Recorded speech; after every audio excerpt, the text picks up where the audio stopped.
Bienvenidos to the Unitarian Universalist Congregation of Fort Myers, where our mission is to love, grow, and serve.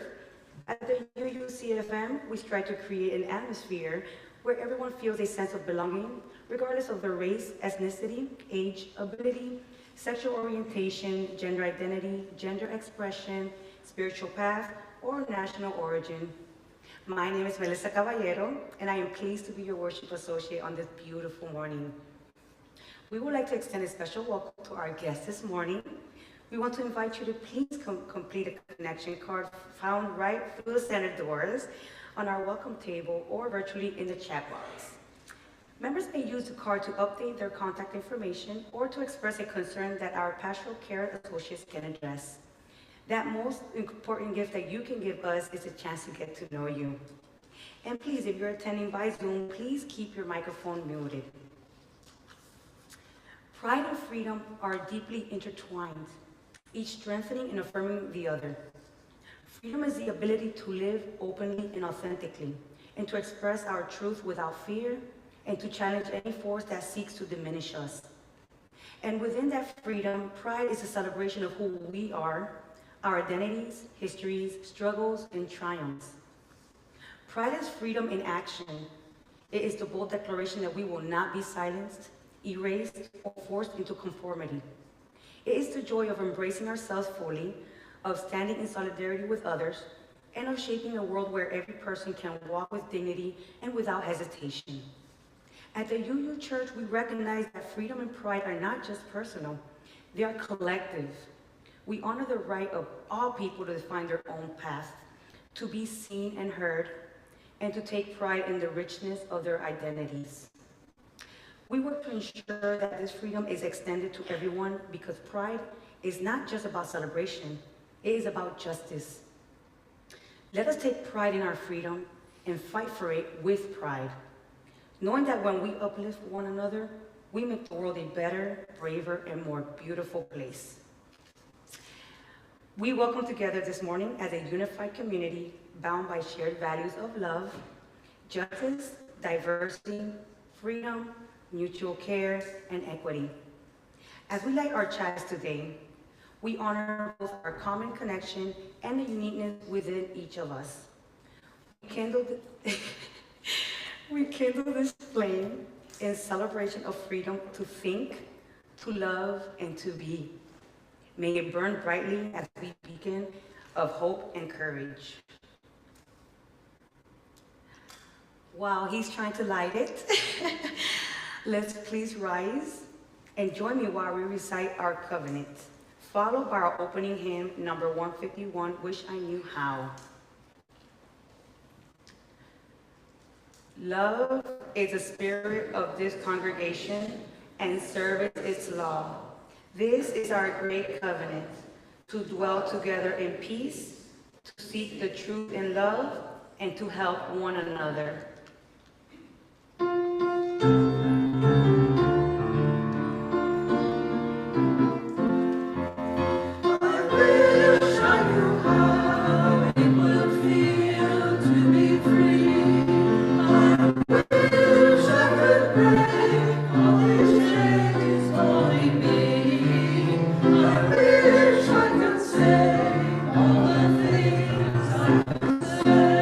Say about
Good Sunday morning.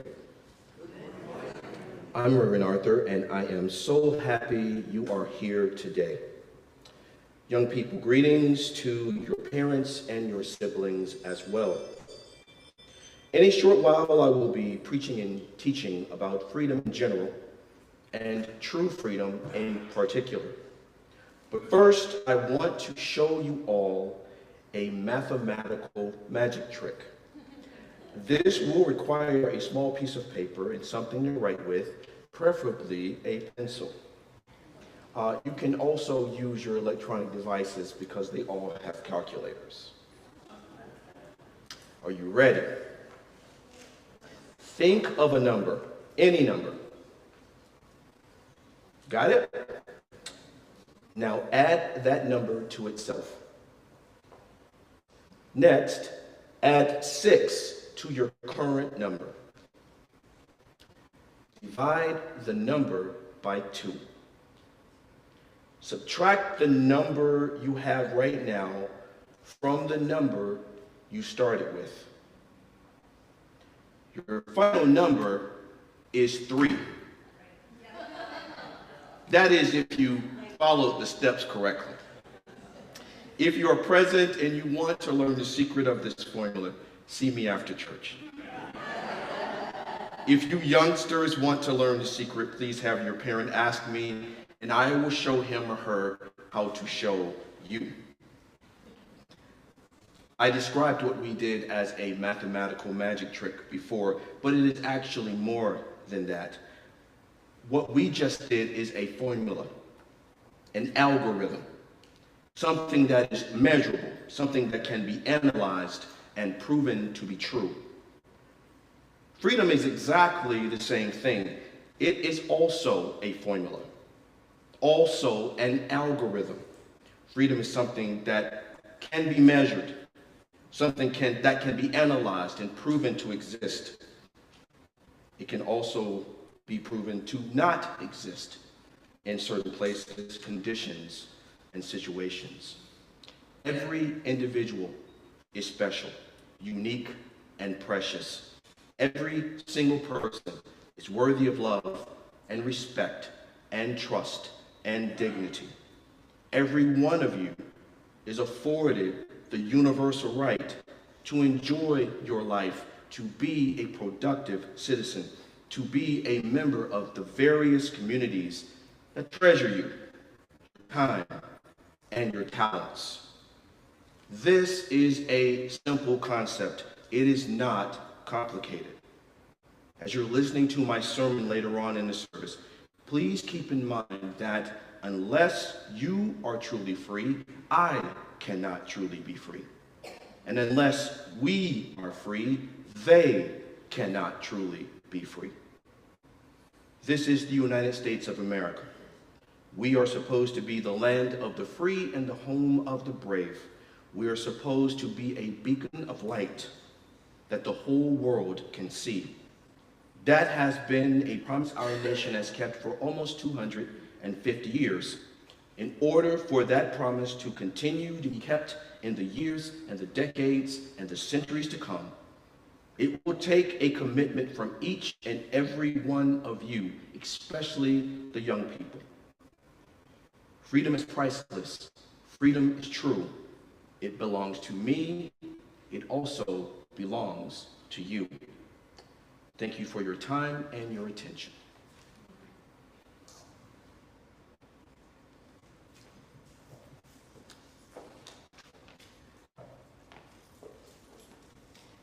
Thank you. If you have a stone with you this morning, I invite you to hold it gently in your arm and close to your heart. As the music guides us into reflection, come forward and place your stone in the bowls, joining it with those of our beloved community. Let it be a symbol of freedom, the freedom to dream, to heal, to grow, and to stand in your truth. And if you're joining us virtually, you're welcome to share your joys and sorrows in the chat, weaving your presence into this sacred moment.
now a final stone.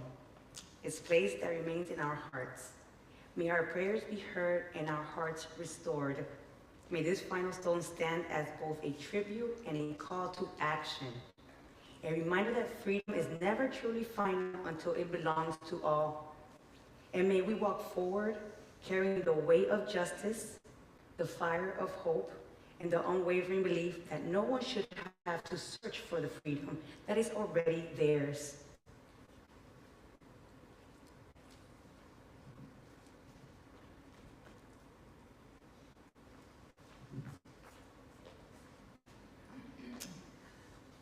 Okay, so join me in a moment of silence.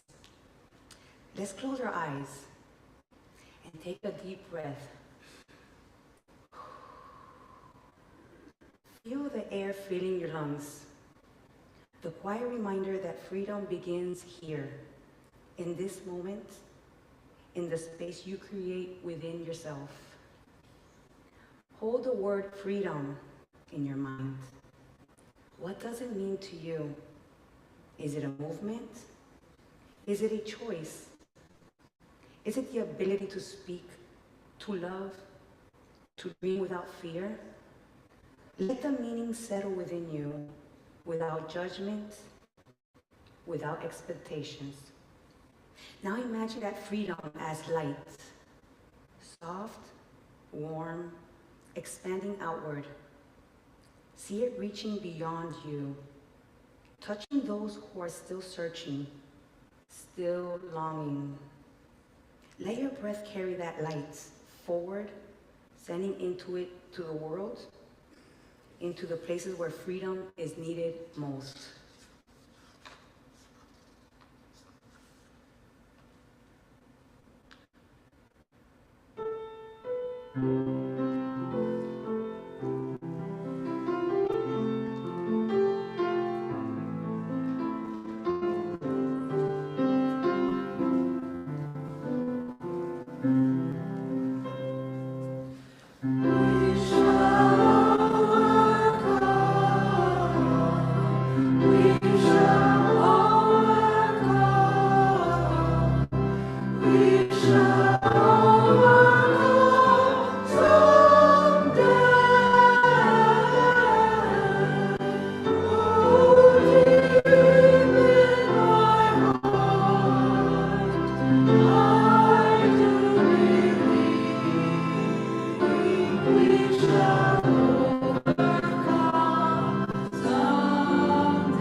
If you resist lawful orders, you're going to jail.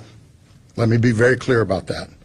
If you block an intersection or a roadway in Brevard County, you are going to jail. If you flee arrest, you're going to go to jail tired, because we are going to run you down and put you in jail.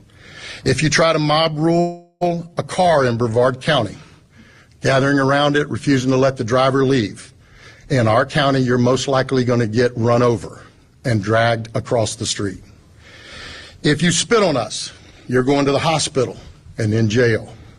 If you hit one of us, you're going to the hospital and jail, and most likely get bitten by one of our big, beautiful dogs that we have here. If you throw a brick, a firebomb, or point a gun at one of our deputies, we will be notifying your family where to collect your remains at, because we will kill you graveyard dead. If you resist lawful orders, you're going to jail. Let me be very clear about that. If you block an intersection or a roadway in Brevard County, you are going to jail. If you flee arrest, you're going to go to jail tired, because we are going to run.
But this is not our regularly scheduled program already in progress.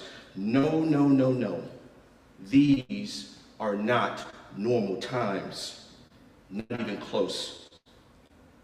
Whenever America is literally on fire such as it is currently, and whenever the world seems to be coming unglued in real time before our very eyes, the congregants want a word. You need a word. You deserve a message that will help you endure. So today, I've got something for you. I've got you covered. The song we just heard is entitled Freedom. It may sound familiar to some of you. Beyonce and Kendrick Lamar's song Freedom was the campaign theme for the Harris-Walz ticket in the 2024 presidential race. Whenever I hear freedom now while driving around or cooking at the house, I cannot help but wonder what could have been for America had the results of last November's general election gone differently. The lyrics of Beyonce's song are as beautiful as they are haunting. They managed to simultaneously be both historical and contemporary. Her song Freedom is a yet undeclared battle hymn, an anthem for action, a civil rights march wrapped in a blizzard of organ, piano, and drums. It is especially timely since Juneteenth, the annual June 19th commemoration of President Abraham Lincoln's Emancipation Proclamation that formally freed all enslaved African Americans back in 1865 is just 4 days away. Isaac, could you please bring up the Freedom lyrics on screen? Beyonce begins the first verse by singing that she is trying to rain on the thunder. Rain, of course, is a symbol of many positive things. Rain is representative of renewal, cleansing, and healing. Rain is associated with life, as it is life-sustaining to both plants and animals. In many cultures, rain symbolizes purification. Thunder, on the other hand, symbolizes the power of nature as well as the power of the divine.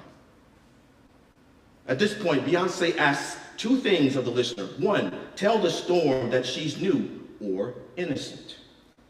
And two, tell the sweet that she's new as a means of building rapport and trust with those who are kind. She sings that she's going to walk, she's going to march on a regular basis, and as she does so, she intends to paint white flags blue. We know from civics class that a white flag symbolizes surrender. The color blue, however, means trust and serenity. Beyonce asks the Lord, her higher power, to forgive her for running blind in pursuit of truth. Running blind typically means doing something without a plan for the task at hand. It is in the chorus when we discover what it is Beyonce is running towards, marching for, striving for, and longing for. It is freedom. Beyonce is informing her loved one, freedom, that she cannot move. She asks freedom to cut her loose. After waiting for what seems to be too long, Beyonce sings, freedom, freedom, where are you? And I need freedom too. Finally, Beyonce shows strength when she declares that she breaks chains all by herself, and she vows that she will not let her freedom rot. How? By announcing that she will continue running because a winner cannot and will not quit on themselves. Beyonce's song begs the question, what is freedom? Who defines what freedom is? And most importantly, who defines what freedom is not?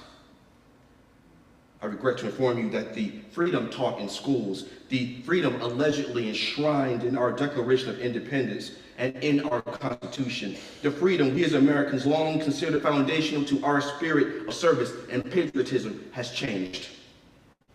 That collective sense of freedom has been reshaped and rebranded. That general sense of freedom has been radicalized, weaponized, and individualized.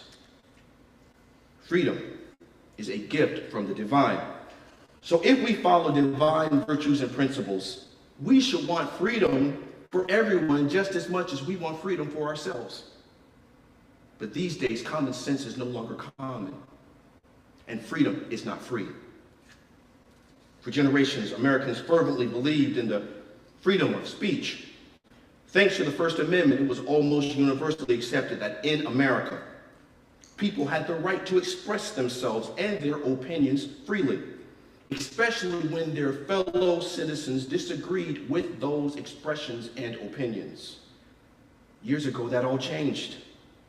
Now, most Americans believe that the freedom of expression is to be acknowledged and extended exclusively for those who agree with them. That outcome, my friends, is not freedom. That is empire. For generations, we Americans steadfastly believed in the preservation and protection of the Fourth Estate, also known as a free press. We trusted our news sources, the newspapers, network news operations, local news telecasts, radio news shows, magazines, etc. It was universally accepted by the viewing/reading audience that all news content was trustworthy, free from bias, and free from political influence. Years ago, that all changed. Now, through technological advances, we Americans can get our news every day, tailor-made and fully aligned with our own political beliefs. Your living room is now your very own echo chamber. Currently, the world is exactly as you view it, and news events reinforce your worldview thanks to social media algorithms. This is not freedom. That is empire. For generations, Americans deeply believed in the freedom of assembly, also known as the freedom to protest. Thanks to the First Amendment, it was widely accepted that in America, people had the right to gather with other Americans to protest. It was our right to peacefully protest in public places using signs, clothing, banners, or art to convey our support for or our dissent against a particular issue or policy matter without government interference. Years ago, that all changed. Now, college students protesting the policies of this administration can quickly find themselves being arrested, detained indefinitely with or without criminal charges, expelled from their college or university, transported to a jail or prison without due process, and even deported from this country to another country in spite of their student visa status or American citizenship by birthright. None of that is freedom. Empire is the polar opposite of freedom. Freedom grants the ability for all to learn, to grow, and to prosper. Empire grants those same abilities only to the powerful, the influential, and the wealthy. Further, empire grants the powerful, the influential, and the wealthy the right to deny freedom to anyone and or everyone they deem unworthy. In fact, the purveyors of empire view themselves as supreme, a status reserved singularly to and for the divine. I will preach today from the sermonic topic, True Freedom Over Empire. True freedom over empire. Please allow me to offer you 2 points for your consideration. First point, true freedom is a matter of life and death. If you doubt that, look no further than the madness transpiring in Los Angeles. Right now in the City of Angels, 700 Marines and 4,000 federalized members of the California National Guard have been deployed by the president to protect ICE agents as they conduct raids at construction sites, in the fields of commercial farms, in the downtown streets of LA, and at Home Depot parking lots, in search of migrants and Latinx Americans to disappear without due process. The imperial goal is provocation, not peace. Even the governor of California and the mayor of Los Angeles are under threat of arrest and detainment. It is a scene straight out of the Invasion of the Body Snatchers, but this ain't no movie. It is all too real. Freedom, freedom, where are you? Because our LA sisters and brothers need freedom too. What is empire? Empire almost always prioritizes corruption over community and control over consensus.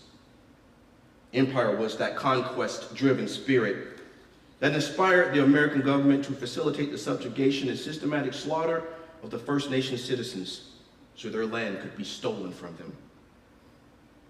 Empire was the colonial spirit that necessitated the collusion between wealthy plantation owners, captains in industry, and early American politicians to establish and maintain the institution of chattel slavery, one of the most evil deeds in all of human history.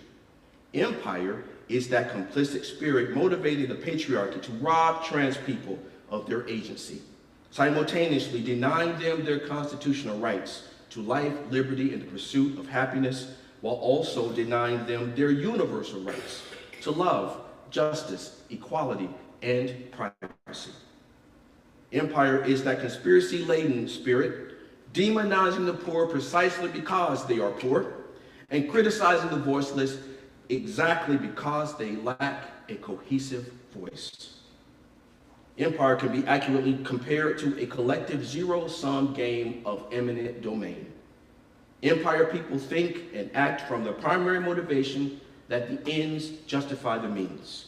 They believe they should always win, regardless of the cost. For example, if money is the primary goal, an empire-minded person is convinced that he or she is fully entitled to the unapologetic pursuit of money, no matter what. If lots of money can be attained legally, fine. But if illegal activity is required, well, that's also fine. To them, it doesn't matter if everyone else is poor. It doesn't matter if everyone else is hungry, just so long as they achieve their financial wants and needs. Empire demands selfishness. Empire ignores decency, dignity, respect, and integrity. Freedom is a universal right. Yet empire seeks to convince us that freedom has been, is now, and will continue to be a bad thing. Empire is not holy because empire is fueled by greed, not need.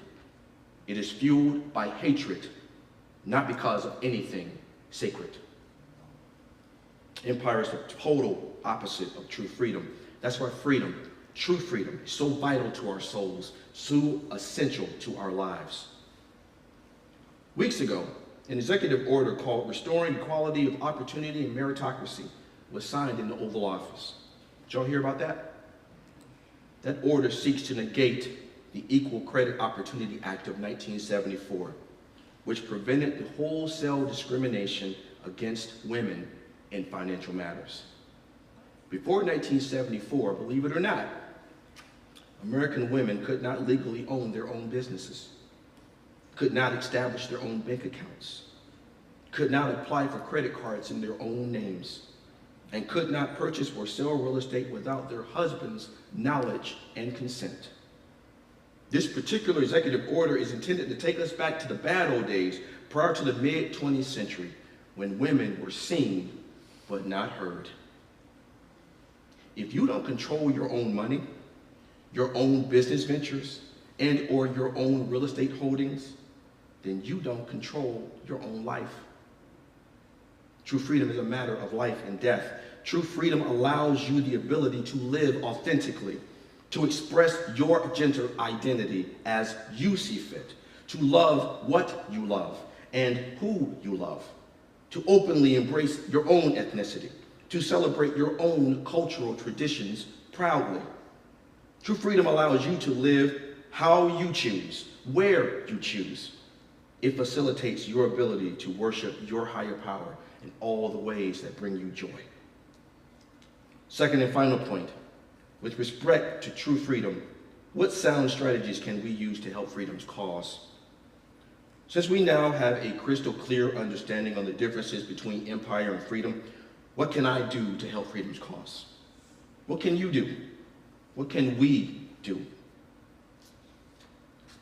If public speaking is your thing, then do that. Be a vocal advocate for freedom. That, however, is not everyone's forte. If you have a lot of people within your sphere of influence and you are so inclined, then engage with them one-on-one in groups or in safe spaces. Dialogue with them. Listen to them. You can win hearts and minds if you show them grace mixed with patience and tolerance. This may be a big ask, but through meditation and or affirmation, send love and light to those who are empire-minded. Do not hope for the failure of their ambitions, but instead send intention that they freely choose to see the light. Fervently wish for them to course correct so that eventually they can use their power and their gifts for the greater good. With respect to true freedom, here are some sound strategies we can use to help freedom's cause. First, if prayer is a part of your worship regimen to your higher power, then pray. Pray for your loved ones. Pray for yourself. Pray for the United States of America. Pray for our elected leaders, from the coroner all the way up to the president. Pro tip: the more you dislike or disagree with a particular politician, the more you should pray for him or her. Second, surround yourself with positive people. Go socialize with those people in interesting places like restaurants, parks, or out in nature. Learn from them even as you teach them. Third, try new things. Add new areas of interest to your existing list of hobbies. Perhaps you will discover other activities you excel at, which can only build your confidence and deepen your sense of joy within the community. You have the divine right to be happy. No nation can take that away from you. So live in that freedom. Lean on that freedom. Live your life accordingly. If and when you have the choice between empire on the one hand and freedom on the other, then there is no choice. That is the biggest no-brainer imaginable. Reject empire because it constitutes living minimally. Embrace true freedom because it institutes living abundantly. If I may speak plainly, empire is actually metastasized cruelty. It is malignant privilege run amok. As Beyonce sonically reminds us, freedom must be pursued, freedom must be protected, and freedom must be preserved. UUCFM, we cannot stand by idly. We cannot rest on our laurels. We need to be all in on freedom. Millions of Americans nationwide showed up and showed out in defense of democracy and freedom on yesterday.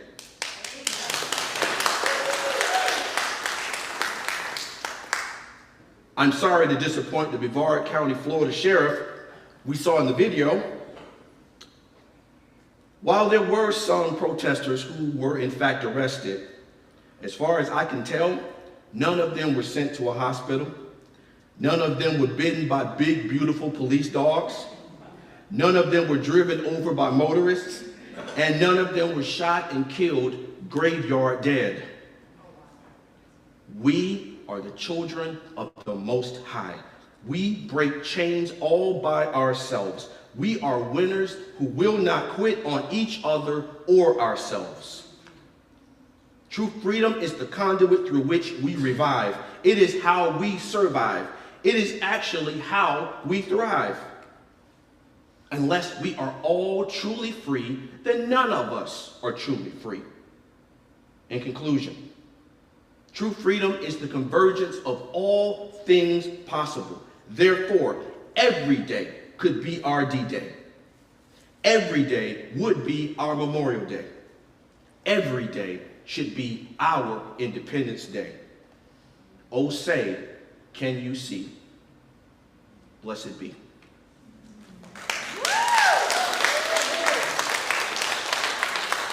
Thank you. Freedom must be pursued, must be protected, and must be preserved. Remember that, you guys. Okay, one of the ways we live our spiritual values in the world is by making them real through the form of financial contribution. I invite you to animate your commitment to this community and be generous in supporting the congregational work during the challenging times.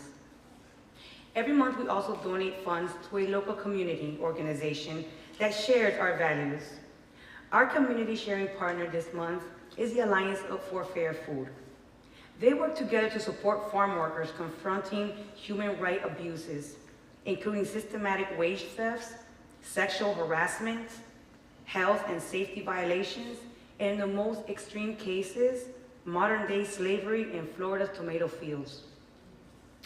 All undesignated cash contributions will be received by our community sharing partner. You can determine where you would like your funds to be designated by indicating it on your check or envelope or on the drop-down menu if you're donating electronically.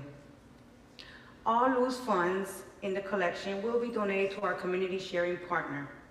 If you don't already have an envelope and you wish to show support for the UUCFM's congregational programs, envelopes can be found at the end of the pews.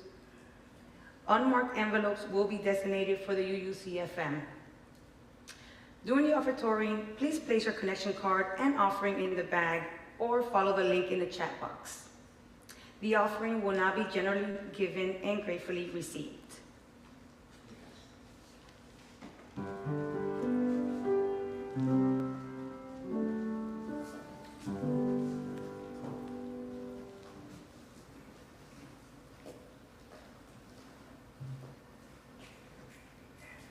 Freedom is coming, freedom is coming, freedom is coming, oh yes I know. Freedom is coming, freedom is coming, freedom is coming, oh yes I know. Freedom is coming, freedom is coming, oh yes I know. Freedom is coming, freedom is coming, oh yes I know. Oh yes I know, oh yes I know, oh yes I coming, oh yes I know, oh yes I know, oh yes I know, freedom is coming, oh yes I know. Freedom is freedom is freedom is coming, oh yes I know. Freedom is freedom is coming, oh yes I know.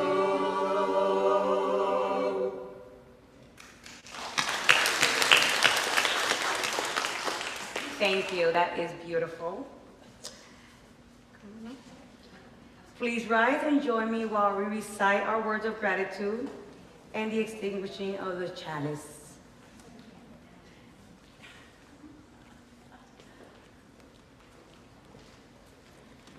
By the work of our hands and the work of our hearts, our love is made real. May we be grateful for all that is shared and grateful for all that is shared. Now the extinguishing of the chalice. We extinguish this flame, but not the light of truth, the warmth of community, or the fire of commitment. These we carry in our hearts until we are together again.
Today we have the honor of welcoming 5 new members.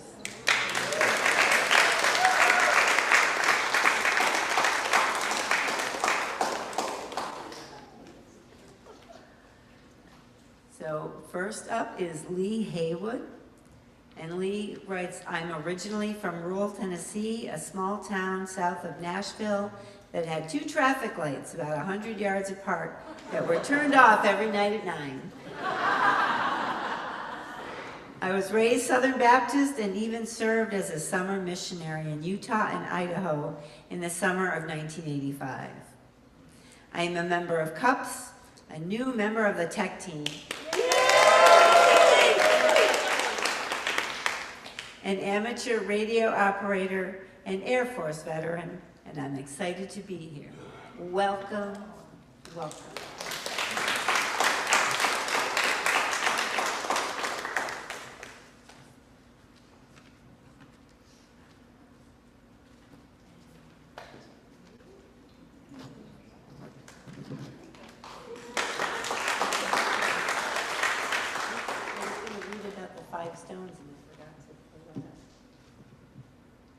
Now, every new member is given a little bag of 5 stones. And those 5 stones, here we go, the 5 smooth stones. I got it here. The 5 smooth stones are possibility, respect, justice, power, and hope. The stone of possibility, revelation, is continuous, not frozen, in one book or traditional dogma. The congregation is a community where new life and learning is always possible. The stone of respect. All who come here freely and of their own free will. We strive to be open-minded and to understand that we need not think alike to love alike. Our own spiritual growth depends on this free discourse. The stone of justice. We have a moral obligation to direct one's efforts toward the establishment of a just and loving community. We are called to look at the injustices not only in our own lives, but also the lives of total strangers. The stone of power. We have power as an organization. We must embrace being an organized religion that can have an impact on institutions that cry out for justice and freedom. We bind ourselves together to be more powerful and to create a lasting impact of positive change in our communities now and for future generations. And the stone of hope. While recognizing the tragic parts of the human condition that we all sometimes suffer and will die, the religious liberal lives with dynamic lives, the religious liberal lives with dynamic lives, with dynamic hope, that we work in history toward the promise and fulfillment of grace, that love will prevail, and that the arc of the moral universe will bend towards justice. So each of you is gifted your own little set of 5 smooth stones with those words. Sorry, I meant to say that before I started. And next is Kelly Bean. Kelly first found her way to the UUC of Fort Myers via her grandmother when she was still a teenager. Having attended a few services but not ready to commit to a spiritual community, her positive experiences led her straight back to this congregation when she felt truly to begin her personal spiritual journey. Currently, Kelly finds she resonates most with naturalistic pantheism view of God and the universe. However, open to spiritual growth and change, she is eager to learn new faiths and belief systems with the aim of understanding where or how they might fit into her spiritual life and journey. Kelly has lived most of her life in the Southwest Florida area. While she enjoys a good beach day, if she had her way, it would be rainy day most days of the week. She has a strong sense of her view of social justice since she was young, finding herself educating her classmates about feminism, LGBTQ plus rights, animal cruelty, and the injustice of the death penalty in primary school. She was teaching this to her kids. Yeah, to your students, to your fellow students, not, just. It was no surprise when she found herself gravitating towards sociology as a major in her undergrad years. Kelly obtained her master's in applied sociology, and now, using holistic teaching approaches, she teaches sociology to traditional and non-traditional students at FSU, most of who are working toward career in social work and mental health fields. Kelly shares her life with her husband Chad, their 9-year-old rescue pup, Mama Kai, and their newly adopted rescue puppy, Bruce Wayne.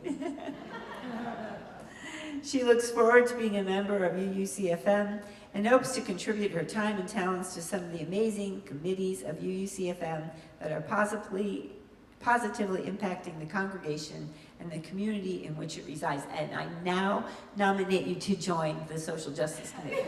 I need help, and we need more people.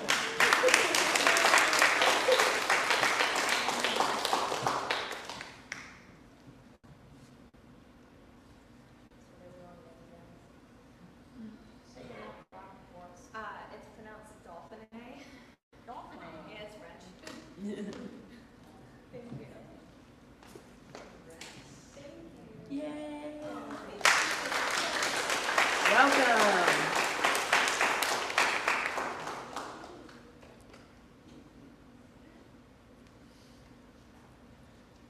Next is Leanne Beanland.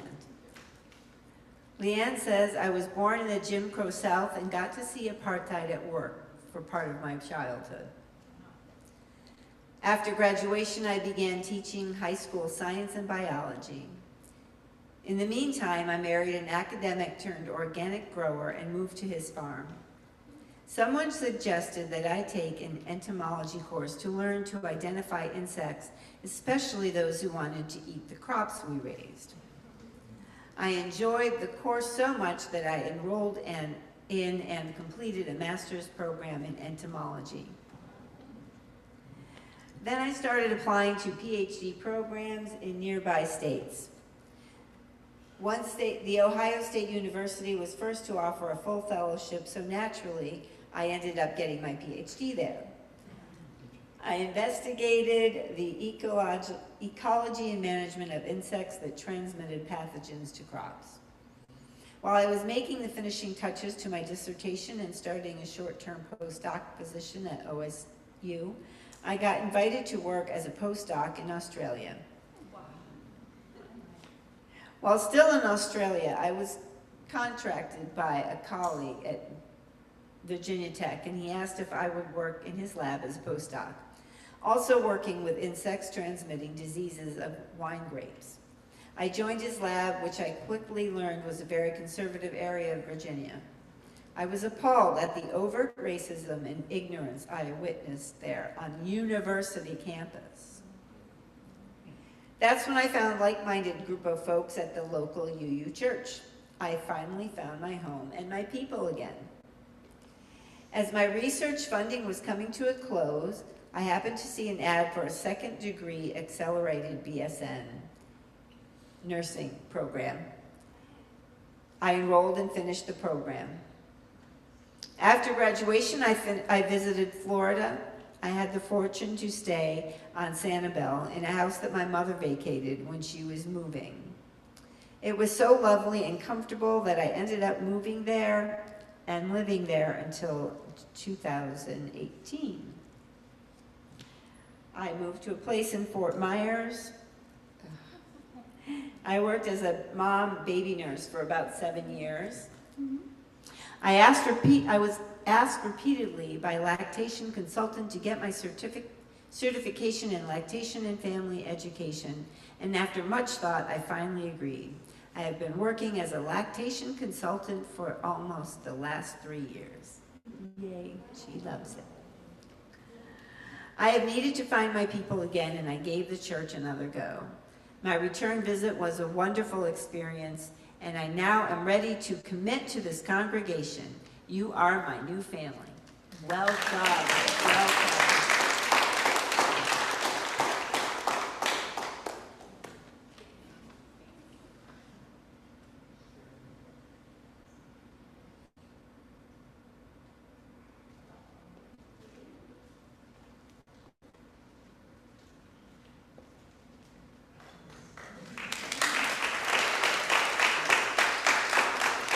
So good to see new members, people who love us because we know we do great things. And next up is our lovely Nancy and John Rhodes. Rhodey, I'm sorry. I have been attending UUCFM for a year and live at Shell Point. They come from a long background in the United Church of Christ, where both have been ordained and have served several congregations, mostly in Michigan. One congregation, which they served as co-pastors, became the first open and affirming UUC congregation in Michigan during their tenure in 1988.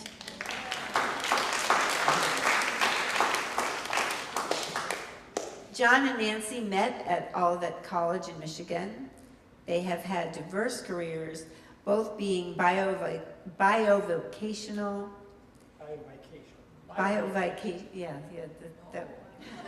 sorry. Bivocational. Their three daughters live in the Chicago area, St. Paul, and Kansas City, Missouri. They have been involved in social justice issues throughout their lives, with John participating in peace delegations to Nicaragua, Colombia, and the Middle East. They come to UUCFM for its progressive nature and stance. Welcome, welcome, welcome.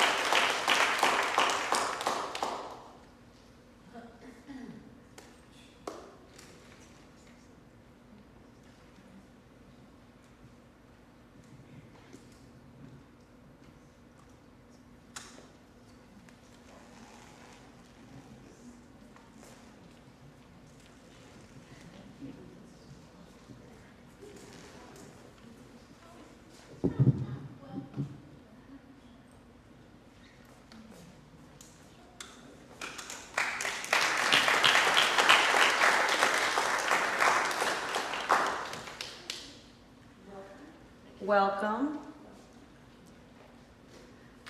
As we part ways, let us carry with us the spirit of freedom, the courage to walk our own path, the strength to embrace new beginnings, and the wisdom to honor the journey that has brought us here. Let us walk with pride, knowing that our stories, identities, and truths deserve to be seen and celebrated. Freedom is not just about ability to go where we choose, but the power to live fully, love deeply, and dream without limits. Until we meet again, may freedom be our compass, may pride be our strength, and may we always find our ways back to the places and people who remind us of who we truly are. I want to thank you again for joining us.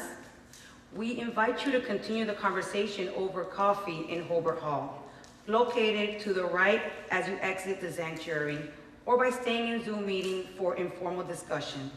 And if you haven't already filled out a connection card, please do so. Please take a moment please take a moment to do so, and we'd love to get to know you better. The connection cards are available at the welcome table through those doors. And I would like to announce also that in Hobart Hall, I would like for you to stop by the social committee table for t-shirts, sharing partner info, and ways to take action. Also, we are looking for tech team and kitchen volunteers.